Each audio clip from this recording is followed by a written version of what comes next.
This is the craziest thing you'll ever see. This is when you know you picked the right girl. Rupert Murdoch is attacked. She's in the pink, and she comes over the top and smacks the guy who tries to hit Rupert Murdoch with a pie. An AI girlfriend can't do that. No. That's not $1 a minute. Look at this slow-mo. Bang! Knocks him in the face. This Week in Startups is brought to you by LinkedIn Jobs. A business is only as strong as its people, and every hire matters. Post your first job for free at linkedin.com/twist. Notion is now offering eligible startups up to 6 months free for their Plus plan, plus unlimited AI for that 6 months. Start saving your startup some money and apply for Notion for Startups today at notion.com/Jason. And Hampton. Are you a startup founder or CEO seeking expert advice? Join Hampton, the private, highly vetted community for high-growth founders. Get invaluable insights, connections, and support to accelerate your business at joinhampton.com/twist today. All right, everybody, welcome to This Week in Startups. We need to do a news show. We got Rachel here, Rachel reporting. How are you doing, Rachel? I'm doing good. Excited to be here. Back at home for Mother's Day, so you guys get to see my brother's Star Wars background again. I see that, the BB-8, and you got a destroyer there in the background, an Imperial destroyer. Fantastic. Yeah. All right, let's get started. Speaking of destroyers, there is a new AI based on a YouTuber that is charging $1 a minute. I saw this go by my feed like 10,000 times. People are losing their mind. It was at the top of all the aggregators. What exactly is this, and how does it work? Yeah, so it's crazy. A 23-year-old Snapchat star named Caryn Midori created an AI version of herself called CarynAI. So she's an influencer, and she has 1.8 million followers on Snapchat and another 227,000 on Instagram. And according to Fortune, she posts 250 times a day on Snapchat, which is like insane. Wait, there's 24 hours in a day. If she's active for 12 of them, she is posting 10 times 12 would be 120. 20 times? Whoa, that's crazy. That's a lot. I'm wondering if she schedules these or something, but soon she won't have to spend all this time, I guess, scheduling them or posting them or taking these videos, because she created an AI version of herself called CarynAI that offers virtual companionship for, like you said, $1 a minute, which sounds pretty expensive. And it was developed by this AI startup called Forever Voices using OpenAI's GPT technology. And it was trained on 2,000 hours of her now deleted YouTube content. And basically, it generates interactions based on her natural behavior. And the results are that CarynAI has generated around $72,000 in revenue in a single week. And by the way, this is just beta testing, and we found this out in Fortune. And if just 20,000 of her 1.8 million followers subscribes, she expects to make around $5 million per month. All right.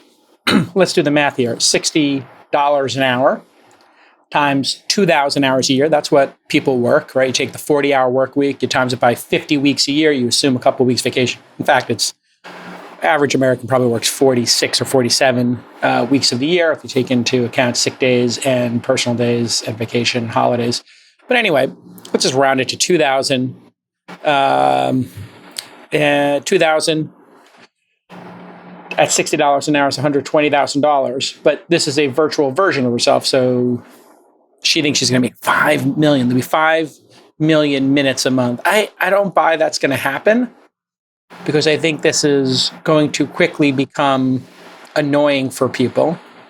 But this is being pitched as virtual companionship.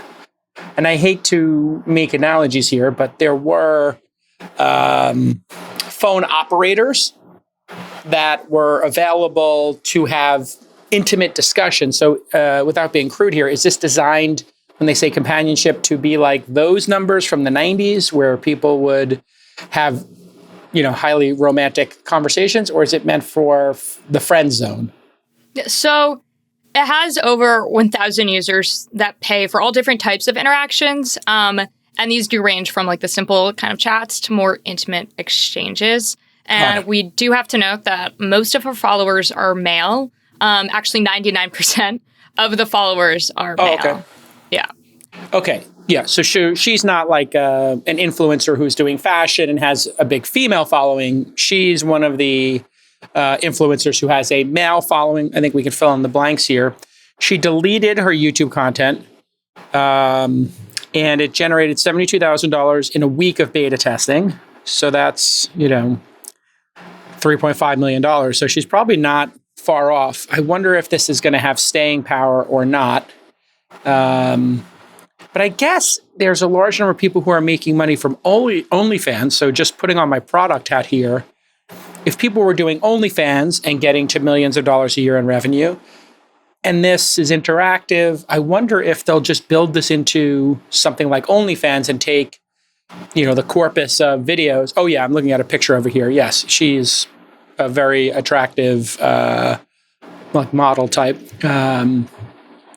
Yeah, I think this could be, this makes sense as a product in the world, I guess. I understand a number of our producers interacted with her. So I gave them a budget. I told them to spend $20 or $30 just to see what this is like. So do we have any thoughts on what they came up with? I'm almost a little nervous here to play the chat. But does this thing, how does it interact with people? Is this interacting with you like a sex worker? I think that's actually a way to say it. Is it interacting with you like a sex worker or a friend, companion? So we'll show you guys, I guess, a clip, and you can give me your thoughts on how you think it's interacting. Okay, sportscast this, if you will. If it's not, this is not graphic. I'm assuming my producers didn't put anything graphic on here. Okay, so how does this work, Rachel? I'm looking at a chat stream here, but I see there's a play button. So how does that work?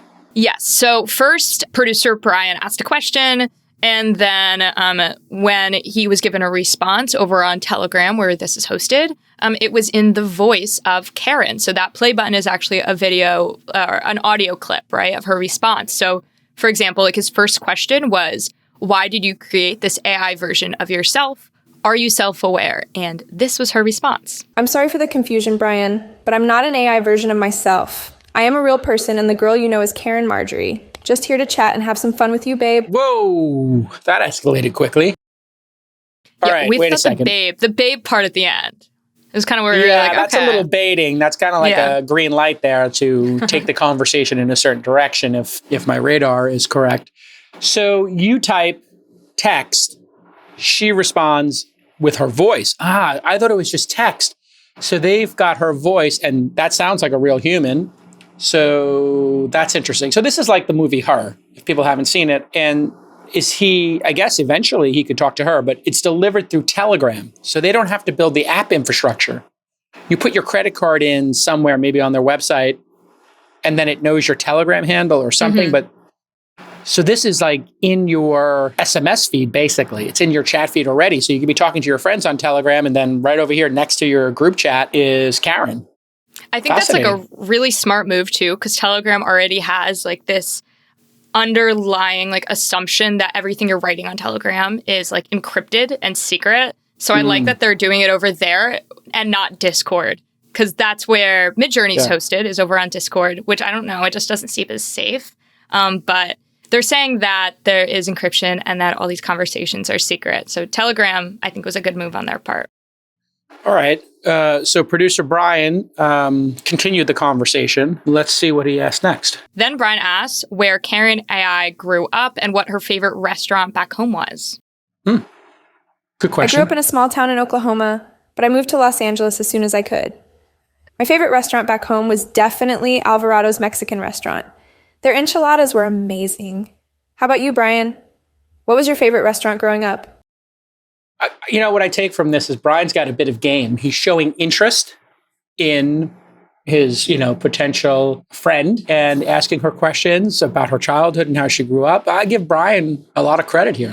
And then I wonder if that actually, maybe they had in this corpus of information, because this is done with ChatGPT-4's, OpenAI's chatbot. So I guess must have mentioned the favorite restaurant at some point, or it just hallucinated and made it up. We did confirm there is an Alvarado's Mexican restaurant in a town called Edmond, Oklahoma. Thanks, producer Nick, jumping in there. All right, so who is the company making all this, and what's the business model? Because this is, I think, I would say this is a viable business model, but there must be other uses for it. So I've been pitched a couple times to create a CarynAI based on This Week in Startups, and then I would answer your startup questions, like I do on an Ask Jason, but I find that I would rather just answer the questions myself, but maybe I'm an idiot and I should just let people talk to CarynAI. Maybe it'd be giving better advice, but I would be very reticent to unleash an AI based on the show on the world.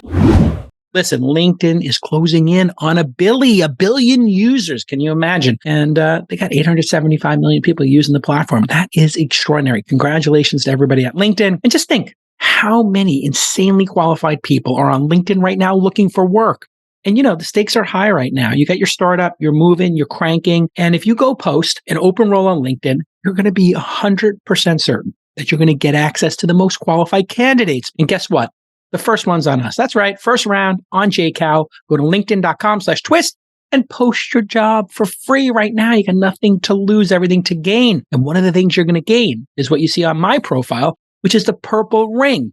What does that tell you? It tells everybody on LinkedIn that you're hiring. Then if people see you posting on LinkedIn and, post quality content to the feed on LinkedIn, you'd be amazed at how much reach it has. So write a thoughtful blog post, write an update on what you're working on in your life, or share an interesting tidbit, a chart, a factoid, an insight you have about business. Don't make it like too promotional. Make it like an actual insight that's valuable. And then people see the purple ring. Then they click on your profile. They see you're hiring. So when you think of LinkedIn jobs, just think better candidates faster. All right?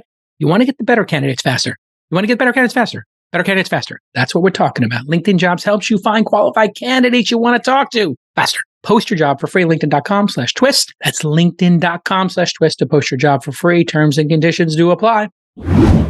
So this was launched by Forever Voices, which started back in the beginning of April, and it's already gained over 20,000 users as of April 19th. Basically, it enables users to exchange voice messages with notable figures like Steve Jobs, Elon Musk, Taylor Swift, etc., via Telegram, like I said. And something interesting is that... Wait a second. They did Steve Jobs, Elon Musk, Taylor Swift, but they need permission for that. These guys are going to get sued. You can't use somebody's likeness in that way without permission. It's going to be interesting. Steve Jobs apparently is already, his voice is already being used. We have a demo. And by the way, the CEO is a Thiel Fellow. His name is John Mayer. Well, that tracks, yeah. We could not find if they got permission or not to use these voices. But we do have a clip of AI Steve Jobs if you want to see it. Sure. I think I remember this when it trended. Yeah, let's see it. Hello. Welcome to Forever Voices. As an AI persona of Steve Jobs, I'm here to discuss innovation, design, and excellence with you. I believe in simplicity, elegance, and attention to detail. Let's explore boundless possibilities together and inspire each other with meaningful quotes. If you have any questions, feel free to ask. Or we can play Stump the Experts, a trivia game, or take a serene mindfulness journey with meditation mode. Whatever you choose, let's embrace the spirit of thinking different and create something amazing together. Yeah, I'm going to be honest. I think it's gross to do this without permission of somebody who's passed, recently. He's got kids. This tracks with the Thiel Fellow. Like Peter picks people who are a bit rule breakers, might I say, mavericks, who want to drop.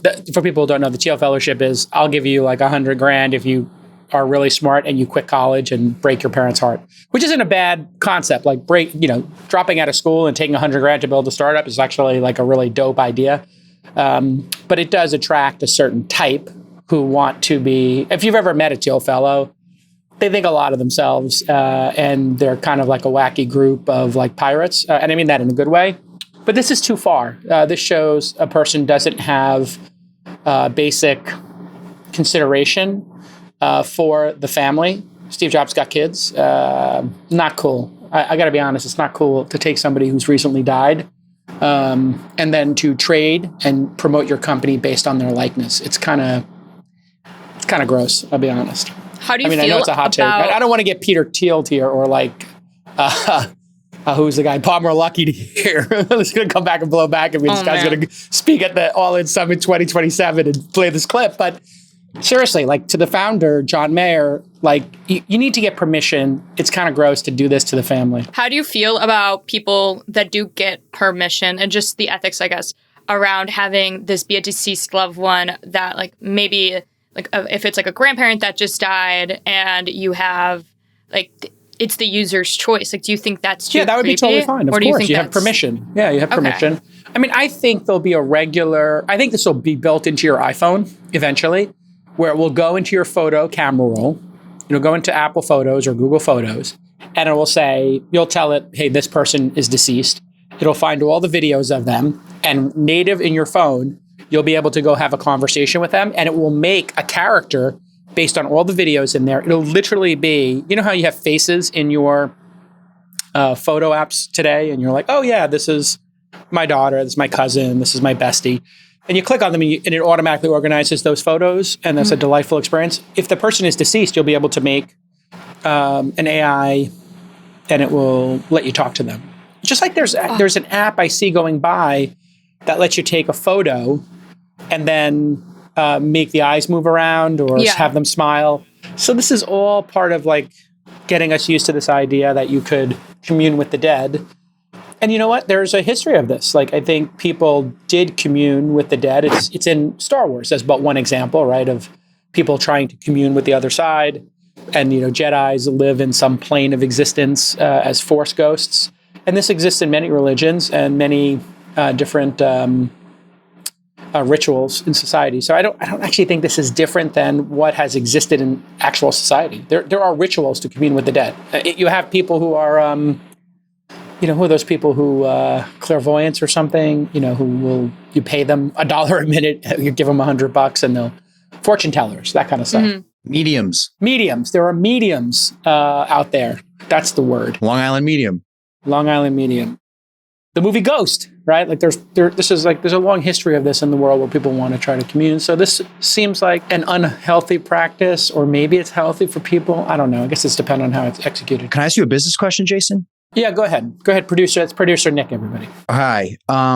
If they were to get permission from someone like Elon or someone like the Steve Jobs estate or the LVMH founder, Elvis, and you were allowed to go or Bezos and take biographies and works and podcasts like an Acquired FM podcast about the history of Tesla or Apple or something. Sure. Then you could have all of this data, right? And imagine you had like an Elon AI tool where you could just be like, hey, Elon, what is your like design process thinking? And it could just answer you a question and you can apply it to your own company. I think that would be one of the most interesting use cases for generative AI. If it had that entire corpus of data with biographies and everything. It could be great. Instead of reading a biography, you could talk to the person. Sure. You could ask it a custom question. You could talk to Thomas Edison and be like, hey, how would you approach building inventing something new on the iPhone? And you'd have Thomas Edison's brain on that. Yes, these could be very interesting. You could have a round table.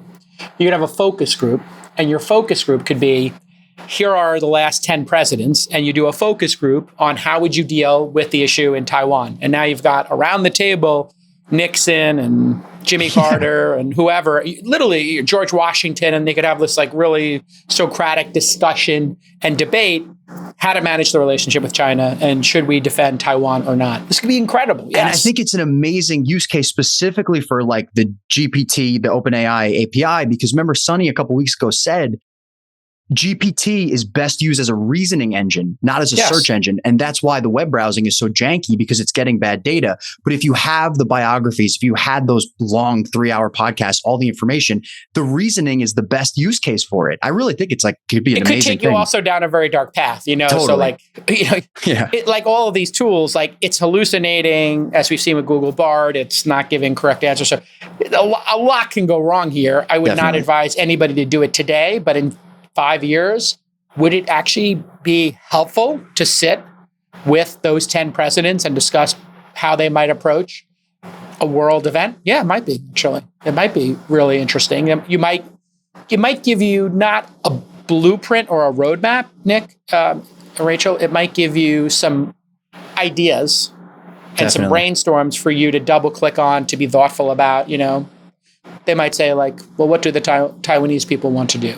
Like maybe that should be the guide. And then somebody else might be like, well, what's best for humanity? And what is the right to autonomy in the world of a people? And how have civil wars been fought in the future? And do the people of Taiwan want to fight themselves?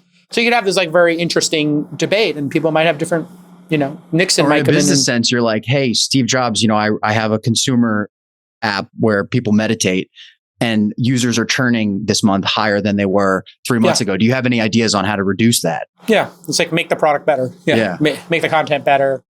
Make it simpler to use. He might have a cohort of things. So yeah, I think it's a great idea. I think this company is going to get sued if they haven't already. And they should always get permission. Now, if you're doing something non-commercial and it's an experiment and you document this is an experiment and it's a limited test, then you would be okay because you could put it under the fair use of like educational purposes only, which maybe is what their defense is here. But the truth is there is now a business model for this, Rachel, because the same company is charging $1 a minute for one person. They can no longer say that this is fair use. Do you understand why? Yeah. Because they themselves are making money with one personality. And then it's stealing, let's be honest, they're stealing other people's personas. There is a right to your persona as a celebrity. So yeah, great story. All right, let's go on to our next story. You hear me raving about Notion all the time. In fact, I'm reading this ad copy from Notion itself. We run our entire company on Notion now, and Notion lets you leverage incredibly powerful AI natively inside of Notion. Notion AI helps you work faster, write better, and think bigger, doing tasks that normally take you hours in just seconds. Check out my guy Presh right here using Notion AI to summarize the transcript from a Founder University tactical talk. Then he converts the summary into bulleted items. He can do an hour's worth in seconds with Notion AI. And then he can post that as a blog post or send it in an email. You already know Notion helps startups by saving money, consolidating all these tools into one. Increase your efficiency in one place so you don't have to move and task switch, go to different platforms. And now Notion AI can literally make you bionic. For a limited time, try Notion AI for free when you go to notion.com/Jason. All right, my name. That's all lowercase letters, notion.com/Jason to try out the incredible power of Notion AI today. And when you use our link, you're of course supporting this show, which produces amazing content. This is a limited time offer. Try Notion AI for free right now at notion.com/Jason. All right, gosh, it feels like every episode of This Week in Startups is This Week in AI. This is like crypto, except every time we talk about a company, they actually have a product. We can actually use the product, and we can actually see why this product would provide value to some users in the world. So for startups who are listening and founders, understand like when you really find a great piece of technology in a new platform, cloud, mobile, AI, you know it's real because you can imagine using it. And then when you find a platform that maybe is, I want to say dead on arrival or isn't going to become a big platform, VR, crypto, wearables, you just don't imagine yourself using it all that much, right? And so here we go. So let's figure out, and by the way, we're going to talk about, while we were taping this, there's a bunch of AI hearings going on. Sam Altman and other folks, IBM, are talking about it. So we'll have some clips about that later in the show. But what else is going on here? Because, we talk about AI in the business sense a lot, how this is affecting corporations. But you are an expert on these next generations, Gen Z, millennials. I'm curious, what's happening in that sort of group of people and consumer? Yeah, so AI has a bunch of really cool use cases, but there are some that are a little creepy. Just this weekend alone, I used ChatGPT to help generate a newsletter that's sent out.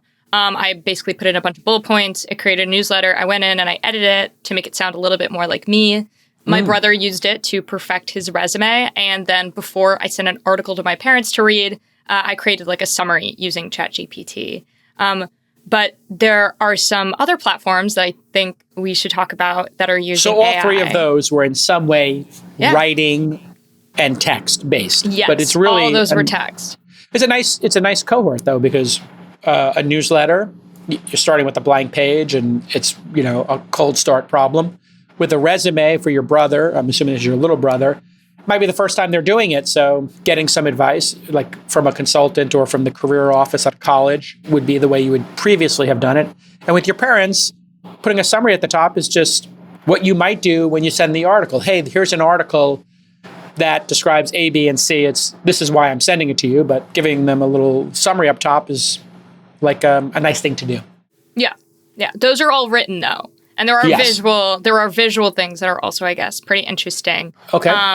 So remember back in 2021, we covered that Facebook was caught knowing how toxic Instagram was for teen girls, but Facebook wasn't the one that actually released that finding. The Wall Street Journal did.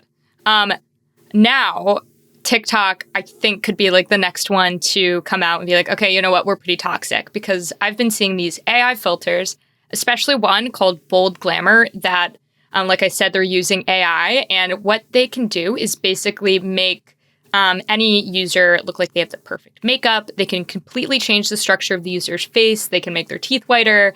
And even if the person is like rubbing their face or moving a lot, the filter stays on pretty freaking well. It's a little freaky. So we should check out this one user, Not Sophia Sleva, using the filter. Okay. So that's nuts. That is really dark.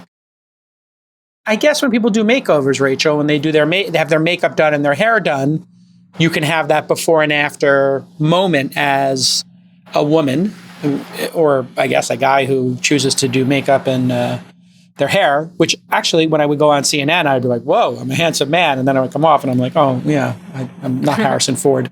But this is like a whole different level. This is turning you into an aspiration that would be a model. And we all know models, they are in a chair for 2 or 3 hours becoming that gorgeous. And I wonder where like the line should be drawn, because it is using like a makeup filter, but I think like completely changing the structure of somebody's face is it's crazy. Like you're not even that person anymore. And like you said, with makeup, like at least you're that person. And there's another filter that I think is super interesting along the same vein as this, called the Teenage Look Filter. And I've seen this. Yeah. This one's really cool. I love seeing parents use this. Well, there's a song that they put with this, and then everybody starts crying when they see themselves. Yeah. I thought this was very touching, actually. This is Love is For You Jerk from this video. This is from TikToker, Love is For You Jerk. Yeah, how long it takes. I mean, that gets me. I got to be honest. Like, how does one not feel emotional to see like the 12-year-old version of themselves? It's incredibly emotional to watch people's emotional reactions to this.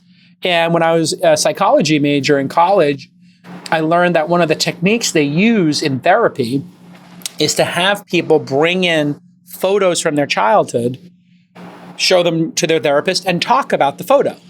And the reason they do this is to elicit maybe some response or bring you back to your childhood and remember, whatever memories you have. And I think that's what's happening to people. So this feels to me like a wonderful version, right? So one is dystopian in that it's trying to make you into a 10, whatever that means when you're a 6 or a 7, whatever we all are. And this other one is doing something different, I think. It's trying to just celebrate, yourself as a child.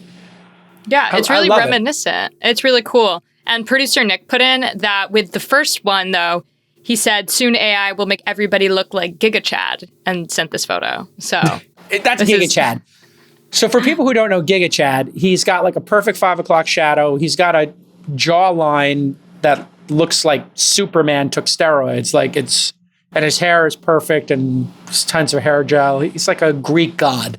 He looks like Zeus or something, a young Zeus. It looks funky. It looks like handsome Squidward to me, which is another photo.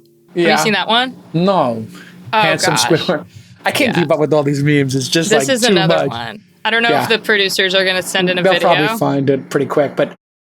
Oh, here it is. That's Squidward? That's like a handsome Squidward meme. That's a SpongeBob thing. It's a SpongeBob meme. I've never watched SpongeBob, but I met the guy who does the voice. Oh, that's cool. Or one of the voices on it for his friend. Ah. I think what this is all going to do is it's kind of like Milli Vanilli. Do you know who that is? Milli Vanilli? I don't. Okay, so we're gonna have ads in this episode because we'll pop in a Milli Vanilli here. But they cast two gentlemen who were super handsome. I guess it was in the UK, and Milli Vanilli had a very famous pop song in the 80s. There they are. And these guys were like super handsome, heartthrobs, and they... Sorry for the boar's head ad. Yeah, thanks, Nick. What the hell is this? I mean, come on, man. This is what happens when you don't go to YouTube and have YouTube Premium. I'm just going to say right now, the first and last subscription you need in your life is YouTube Red Premium, whatever they call it, to get rid of ads. You don't get the boar's head. This shows Nick's targeting. Priorities. Nick's buying hoagies. He's like Prosciutto. This is gabagool. This is what Nick's is searching for on his computer. Like, other people are getting all kinds of other... There could not have been a more accurate representation. It's like, what ads are they serving Nick today? Boar's head roast beef. Oh, it's hilarious. Hoagies. Anyway, Milli Vanilli had a famous song. It turns out they didn't sing. They couldn't sing. And then when it came out that they were just lip syncing, which lip syncing, nobody even knew what that was, at that time in the 80s, and that these were, I don't know if they were computer generated voices, but like some studio musicians did their song. Anyway, it was a big controversy in the 80s. And so I think that that's what's happening right now. Everybody's going to look at this stuff. They're going to be like, oh my God, everybody's a 10. And then you're getting catfished. Yeah, basically it's like, I want to hear something acoustic. So then what happened in society, this pendulum swung, and then MTV did something which was called MTV Unplugged. And there's a series called MTV Unplugged where Nirvana would play and other people would play. And it was a live audience, intimate, and they would not have their instruments. Okay, so it's like NPR Tiny Desk. It's like the NPR Tiny Desk literally stuff, right? Tiny Desk. So here's your Milli Vanilli. Girl, you know it's true. Ooh. Look at the shoulder pads, by the way. If you want to understand the 80s, men had shoulder pads. Like serious shoulder pads. I had suits with shoulder pads in the 80s. They are not singing. But it was a pretty catchy tune. When you're the founder of a high-growth startup, things can get chaotic. We all know that. You face a ton of questions, you got problems all day long, and you don't know the answer to everything, especially if it's your first time as a startup founder. But you don't have to face these issues alone. That's where Hampton comes in. Hampton is a highly vetted, private community exclusively for founders and CEOs like us. Hampton's mission is to create the most valuable and engaged community for high-growth founders. Here's why. Some Hampton members have already called it life-changing. When you join Hampton, the membership team over there carefully handpicks 7 other members to join your core group. This group is like your own personal board of directors. They provide you with advice, critical feedback, and will aim to help you accelerate your growth. Hampton members run some of the fastest growing startups in the world, and you probably use their products and services like Morning Brew, Blank Tree Coffee, Dribble, and more. The connections, personal accomplishments, and a sense of belonging are what make the Hampton membership special. And community is super important. It can get very lonely out there as a startup founder. So here's a very simple call to action. If you're ready to scale your business, join the Hampton community today at joinhampton.com/twist. That's join, HAMPTON.com/twist today. Joinhampton.com/twist today. That's called a phone booth, by the way, Rachel. So just to explain the context here, before cell phones, there were phone booths, and you would go in and shut the door, and you would put a quarter in, and you would dial somebody's phone number. You had to remember people's phone numbers. So you could probably remember 10 or 20 people's phone numbers, and then you'd have a black book where you write everyone's number. Anyway, that's a phone booth. It looks like a photo prop. It basically, and the phone booths in the UK were red boxes with glass panes. So they're very iconic looking. And in the United States, phone booths were like, they had a door that was like a folding door, like a accordion kind of door.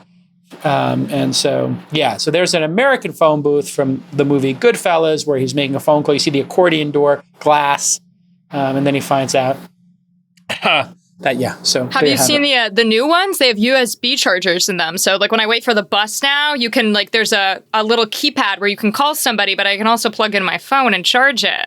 I heard those are what replaced the phone booths in New York. The last phone booth of New York, I think last year or 2 years ago, was gone. Got taken out. Yeah.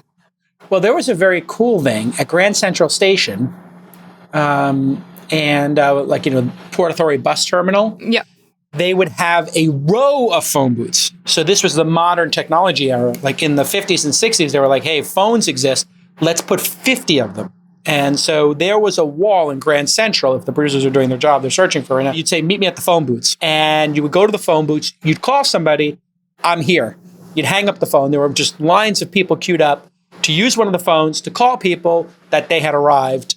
Those people would be at their homes or whatever, and then they would, start their drive over there. Or you would call, this is how connectivity worked in this time period. You would call the house in Brooklyn. You'd say, Jason is at phone booth number 5. He's at Grand Central. Then you, every 15 minutes when you're at Grand Central, would call the house and say, have you heard from Jason? Did he land yet? This is before you knew what was going on. It seems like a lot of communication. And then answering machines came out. So then what you would do is, we'd be in the city. I would call somebody and say, hey, we're at the Limelight. It's 1 a.m. We're going to Palladium. We're going to the Palladium. We'll be at the Palladium at 1:30 a.m. We're walking over now. Hang up the phone. Then people would call their phones. Here they are, here are the telephones, and there would be banks and banks of these telephones. Then you would call your answering machine, and you could dial a special number. And you dial the special number, and you would be able to listen to your voicemails, and that's how we communicated. Then people realized that the phone answering machines only had a certain number of codes, and you could set your code on the back. You'd pick one of 3 codes. So you'd move this little dial and be like, your code is 89, your code is 72, your code. So then there was this phone hacking scandal where Rupert Murdoch's company, News Corp, hacked people's phone, their voicemails. And so this whole secession thing where they're, which is obviously about the Murdochs and Fox, or if you look at Fox News and all this stuff that came out and the scandals around this Dominion voting system and them texting, they're having a texting scandal. Previously, they had a voicemail scandal because everybody had a desk voice thing and they had home answering machines. They were experts, the journalists, at hacking people's phones because it was so simple to do. People had 2 or 3 digit codes. So, and you could brute force them because these were not computers. These were little electronic devices. So people would just try every single possible code until they could listen to your messages. And people didn't delete their messages. So you'd press a button to go to the previous message, and it would rewind your tape. And the only way you would know if somebody was doing this, and this is how they got busted, was you were home, somebody called your answering machine, and you started hearing your answering machine zipping around on the tape. And Fox had to pay millions of dollars, and people went to jail because there was a famous case of a woman who was murdered, and they hacked her voicemail, and the newspaper had information that only the police had and the family had, and then they hacked the family, and they hacked the police officers, and they hacked other journalists. It was deranged, and they had to pull out a full-page apology ad. Rupert Murdoch signed, this is in 2005, 2010 time period, and there's a famous moment, Rachel. This is incredible for the audience doesn't know this, but this was only 15, 20 years ago. There's a famous moment when Rupert Murdoch is on trial in the UK with his children, and he was, his girlfriend or fiance at the time was Wendy Dang, I believe, and somebody attacked Rupert Murdoch. And then you see Wendy Dang jump. Here's the We Are Sorry ad. The news of the world was in the business of holding others to account. It failed when it came to itself. We are sorry for the serious wrongdoing that occurred. We are deeply sorry for the hurt suffered by the individuals affected. We regret not acting faster to sort things out. I realize that simply apologizing is not enough. Our business was founded on the idea that a free and open press should be a positive force in society. We need to live up to this. In the coming days, we will take further concrete steps to resolve these issues and make amends for the damage they have caused. You will hear more from us.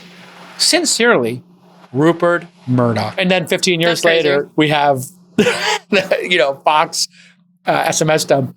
But if you can find the video of Rupert Murdoch being attacked, I don't know if somebody threw a pie in his face or somebody did something at these trials, and Wendy Dang comes jumping over to try to protect him. Watch this. This is the craziest thing you'll ever see. This is when you know you picked the right girl. Rupert Murdoch is attacked. She's in the pink, And she comes over the top and smacks the guy who tries to hit Rupert Murdoch with a pie. An AI girlfriend can't do that. No. That's not $1 a minute. Look at this slow-mo. Bang!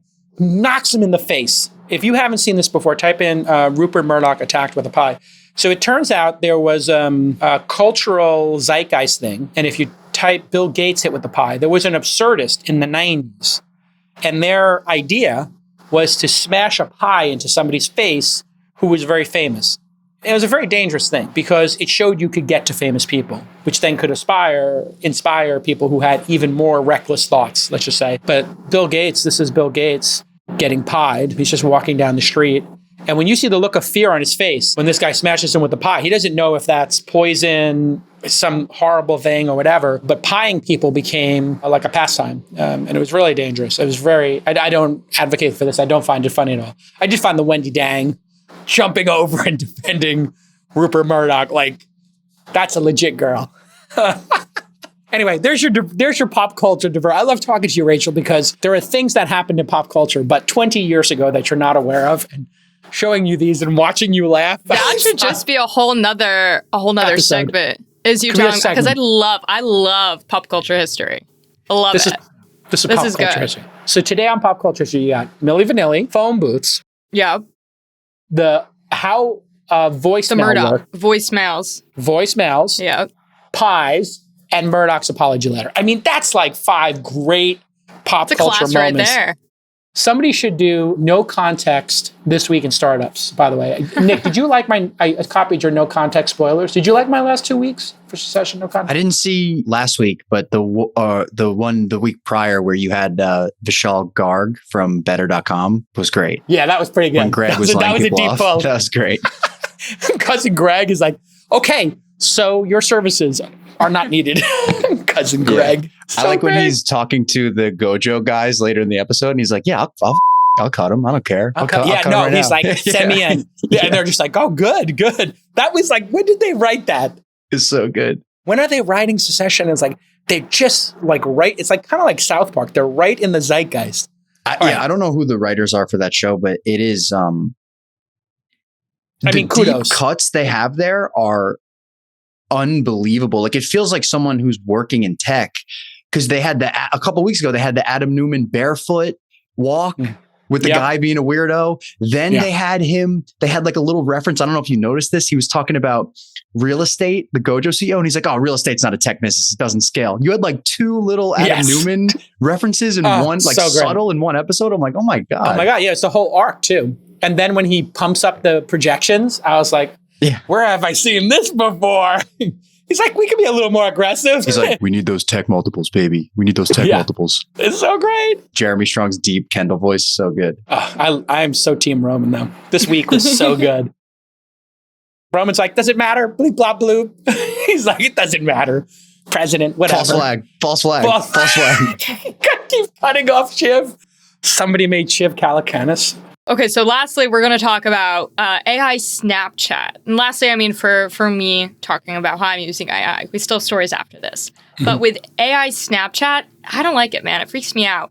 So my AI is a Snapchat bot powered by ChatGPT, and it's available to Snapchat users. And it can do things like answer trivia questions, offer advice, and act like a companion. But it's just creepy. I feel like it knows too much about the user, and it acts too human. And I think there needs to be a term for the uncanny valley specifically for AI bots. Because if they're still like too human, it's really weird. But if they're we're seeing the dating girl that we just spoke about. Yeah. Karen, people seem to like her because she seems really, really human. But this is like a step below. Like, my AI doesn't feel as human as her yet. And it's really creepy. It's like watching Shrek before they came out with the not uncanny valley version of Shrek. Yeah. You know? Got it. So, when it's just a little bit off. Do we have an example here? Here's a clip from Kaylin Wiley. Okay, this whole Snapchat AI is officially terrifying. So as you can see, I ask, where are you from? And they say, I'm from all over the place. So then I asked what cities, and as you can see, they literally listed the cities they lived in. So then I said, where in New York did you live? And remember this, y'all, they said they lived in Manhattan for a while. Remember that. Then I asked about their job, and as you can see, they are very specific about their job. Then I'm starting to freak out because I'm like, yo, why are you sounding like a whole real human right now? So I'm like, awesome, what's your name, y'all? Why is she gonna tell me her name's Maya? And at this point, I'm like, yo, why she got a name? So then I ask, what are you wearing right now since you want to act like a human? And once again, Miss Maya is being very specific. So I'm trying to get more information. I'm like, so where do you live now? Still in New York? And y'all, at this point, I jumped out my bed. Forget the living in California now. What do you mean, are you still living in Virginia? Because how do you know that? How do you know I live in Virginia? I have my location off of everything. Okay, so they also like were asking or talking about weed and stuff to kids, which I thought was interesting. Well, I'm sorry, did you say weed? Yeah, like if you ask them questions about like doing drugs, like weed or like sex and stuff, they would interact. But I think this video was creepy because like it shared information that she's never shared before. So there's a whole bunch of stuff where I just think, I can tell you as I don't know, man. Having been a 12, 13, 14, and 15-year-old boy one time each of those years, the first things we would do is try to get it to say words it's not supposed to say or talk about topics that it's not supposed to say. And this is not for kids. Although I did do Midjourney. As a family, we were doing Midjourney and we were making Jedi Knight. Yeah. We're taking bulldogs. My 7-year-olds thought it was hilarious to make bulldogs and then combine them with Iron Man or Jedi. Oh, I love that. So we were just like going bulldog Midjourney crazy on a Discord server. Like, I think like the term or the job AI prompt generator is going to be like a big thing in the future because there are artists that are gatekeeping their like prompts. There are entire Instagram pages with like there's one by somebody named Jose Avery Portraits over on Instagram, over 50,000 followers. And they're just AI portraits. Like, that's crazy. And, you know what these portraits look like? They're black and white. They're incredibly, like, blurred background on a subway platform. But this looks like those artists who do incredibly fine pencil work. And they make those gorgeous. So this is like a pencil work, photorealistic, but done artistically with a pencil, kind of art. Yeah, definitely people are hoarding the prompts. There are websites. So I'm trying to get everybody at launch, Rachel, really embrace this technology. And I think of 18 or 19 people we have, 8 or 9 people, half the people in the first 3 months of me losing my mind over this, have actually done something meaningful with the technology in terms of their jobs. The other 8 or 9, I'm like, let's go, people. Get on the bus. Yeah. The bus is pulling out of the station. You got to get on the bus. But as the technology gets better, it's easier to get on the bus because everybody's on Pro, everybody's on Bard. We turn Bard on, and everybody has plugins and the web crawler. And you know how we would do something as simple as look for venues?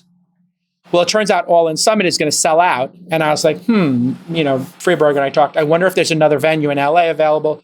Or, because we can't change the dates, but we could find a bigger venue. And so we started looking for bigger venues. And it's amazing, like the research that would have taken a month of, people searching on the web, talking to people, hey, what venues did I miss? When you get the web crawler involved, it's finding it, putting it in a table with the number of seats, with a link to the event page, with the floor plan. And I think next will be like, here's the floor plans, et cetera, et cetera, et cetera, et cetera. It gives companies like Magic a run for their money. Like Magic, like the virtual assistant platform. Yeah. Like I haven't used Magic ever, but I use AI as a personal assistant all day long. Like there's most of my tasks at this point are just automated with AI. I'll take the other side of it. I think it's going to do what Magic does for you, but I think what you're going to do is ask them, Magic, to do it for you and do it on your account or a shared account. So you're like, hey, Magic, this is what I need. And they do all the prompt engineering, they do it, and they refine it because it still takes like 20, when you're doing research on it, right? It takes like 10, 20 follow-ups, prompts, and then eventually you get to the answer. So it might take you 15 minutes. That 15 minutes you could outsource for $5 and you just get the output. So that's a good idea. I like that. Yeah. But Fiverr stock's down like 20% since ChatGPT 4. So I think everybody's shorting Fiverr right now. Ooh, that's so interesting. I think that's a mistake. I think that's a great thesis, but I think it's going to be the opposite. The Fiverr people are going to be like, yeah.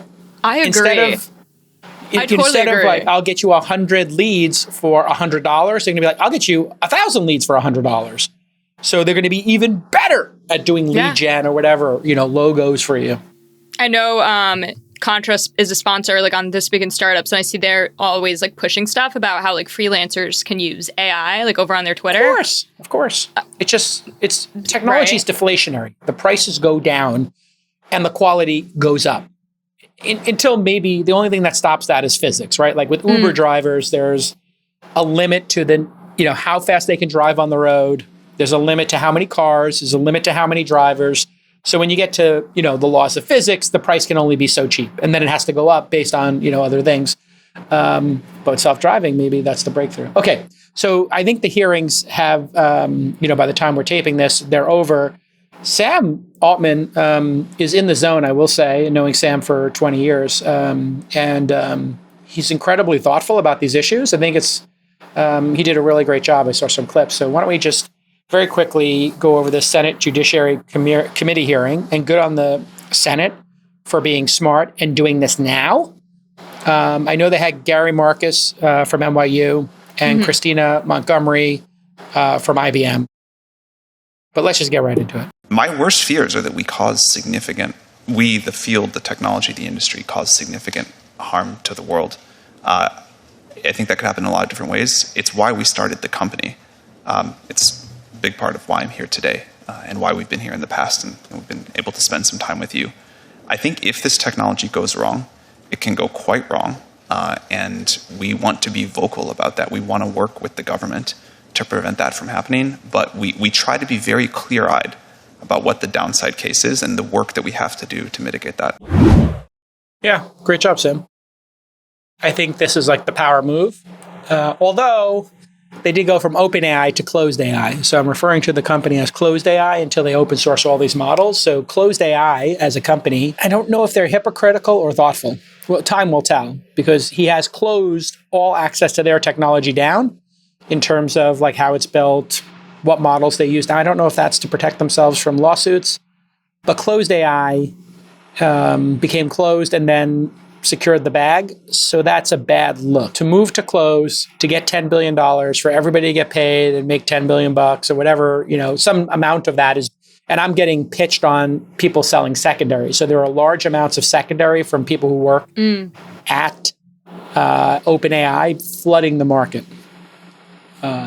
So they're clearing their positions at closed AI while they close down the models. And then on the same side, I don't know if you saw the Google news that like Google's like these open models on, whatever the website is, Hugging Face,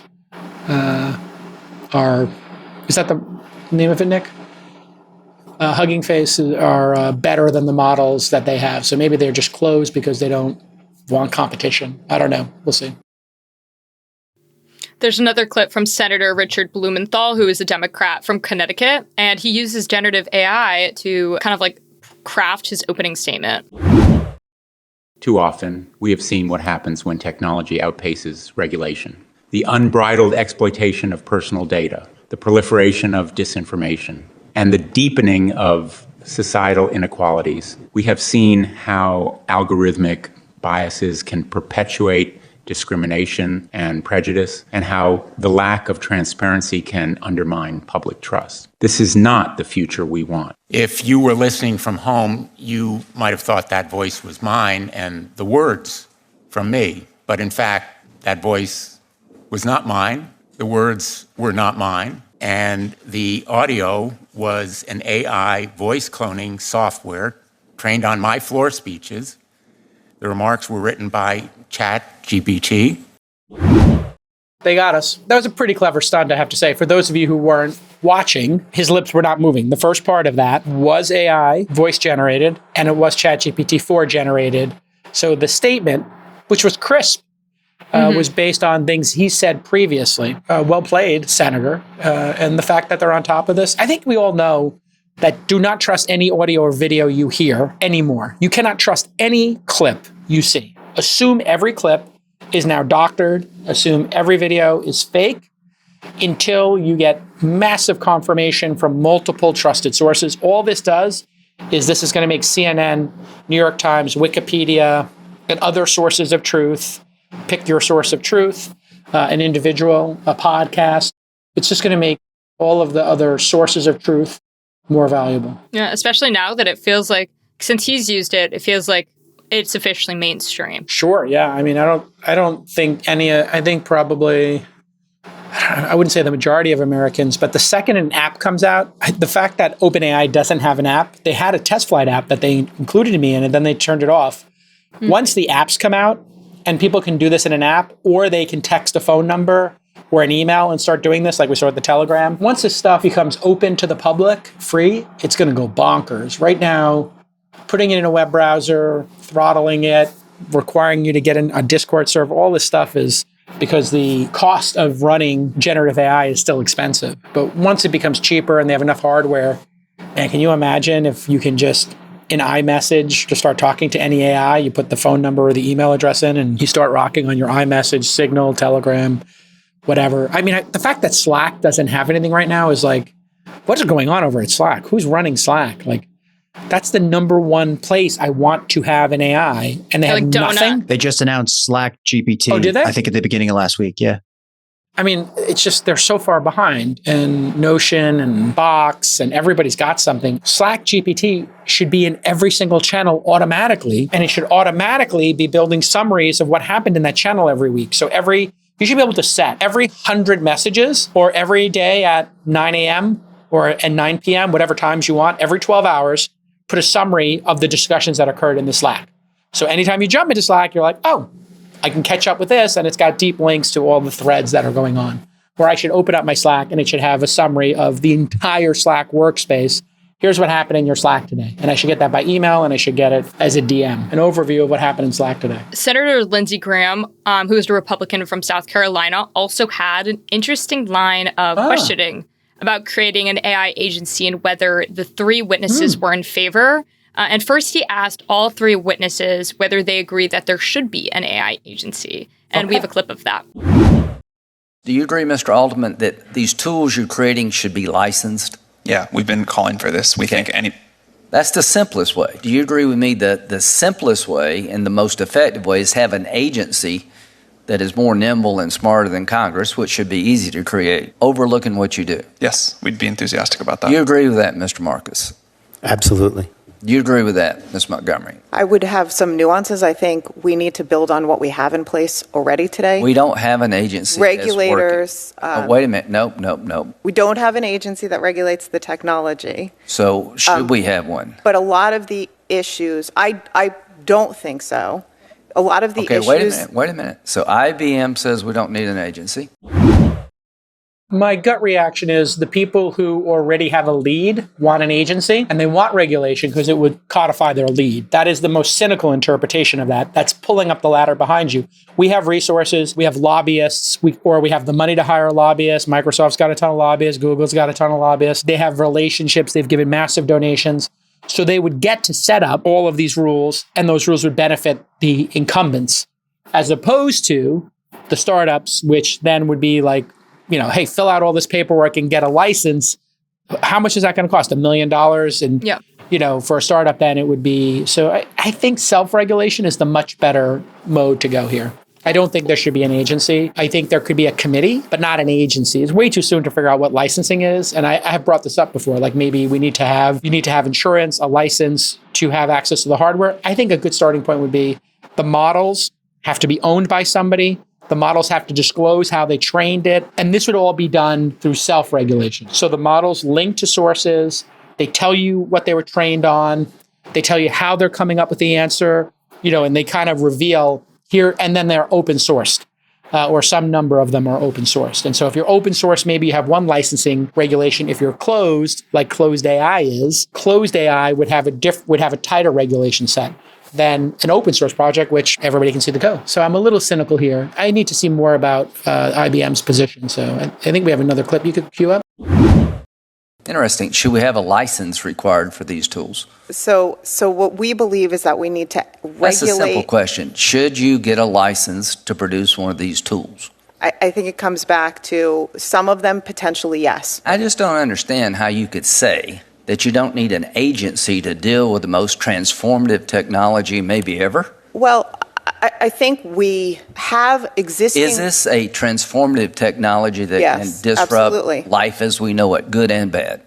I think it's a transformative technology, certainly. And the conversations that we're having here today have been really bringing to light the fact that the domains and the issues... This one with you has been very enlightening to me.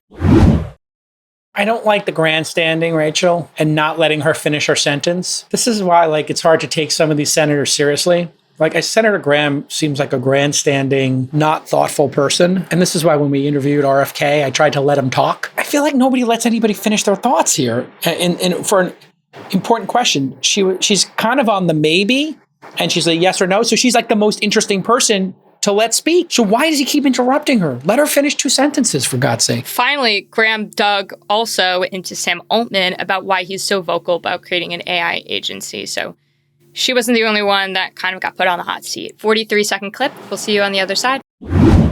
Mr. Altman, why are you so willing to have an agency? Senator, we've been clear about what we think the upsides are, and I think you can see from users how much they enjoy and how much value they're getting out of it, but we've also been clear about what the downsides are, and so that's why we think we need an agency. So that's right. I think you're on the right track. So here's what my 2 cents worth for the committee is that we need to empower an agency that issues a license and can take it away.